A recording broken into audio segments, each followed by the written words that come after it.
আসসালামু আলাইকুম। আপনি জানেন কি আপনার গুরুত্বপূর্ণ কোনো ফাইল যেন অন্য কেউ দেখতে না পারে সেটিকে পাসওয়ার্ড দিয়ে সুরক্ষিত রাখা যায়, তাও আবার মাইক্রোসফট ওয়ার্ডের মতো সফটওয়্যারে?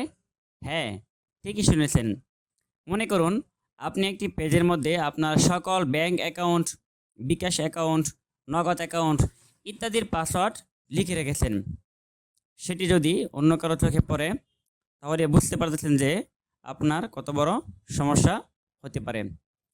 তো চলুন আমরা দেখে আসি কিভাবে আপনি সেই সমস্যা থেকে বেঁচে থাকবেন। সেই সমস্যা থেকে বেঁচে থাকার জন্য আপনি প্রথমেই একটা পেজের মধ্যে আপনার গুরুত্বপূর্ণ তথ্যগুলি, যেমন বিকাশ পিন, রকেট পিন, নগদ পিন, ইসলাম ব্যাংকের পিন ইত্যাদি লিখে সেভ করে রাখবেন।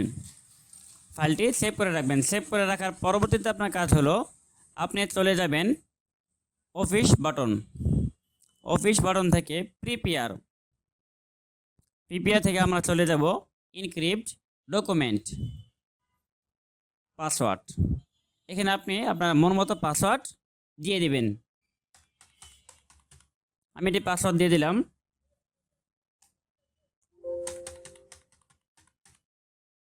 ওকে, রিএন্টার পাসওয়ার্ড, পুনরায় আপনি একই পাসওয়ার্ড দিয়ে দিবেন। ওকে, আমার পাসওয়ার্ড দেওয়া সম্পূর্ণ হয়ে গিয়েছে। এখন আপনি কি করবেন, উপরে ক্রসে ক্লিক করে, নর্মালি আমরা এখানে ব্যবহার করতাম নো, কিন্তু এখন আপনি এখানে ব্যবহার করবেন ইয়েস। এখন দেখতে পারবেন আমি যদি আমার ফাইলটি ওপেন করতে চাই, এখানে ক্লিক করলাম, দেখবেন ফাইলটি কিন্তু ওপেন হচ্ছে না। এখানে পাসওয়ার্ড দিয়ে তারপরে আমার ফাইলের ভিতরে প্রবেশ করতে হবে। আমি আমার পাসওয়ার্ডটি দিয়ে দিচ্ছি। ওকে, দেখতে পাচ্ছেন আমার গুরুত্বপূর্ণ ফাইলের ভিতরে প্রবেশ করার জন্য আমাকে কিন্তু পাসওয়ার্ড দিতে হয়েছে। পাসওয়ার্ড ছাড়া কিন্তু আমি এটির ভিতরে প্রবেশ করতে পারতাম না। তো আপনারা চাইলে সেম একইভাবে আপনাদের গুরুত্বপূর্ণ ফাইলগুলি পাসওয়ার্ড দিয়ে সুরক্ষিত করতে পারেন। ধন্যবাদ।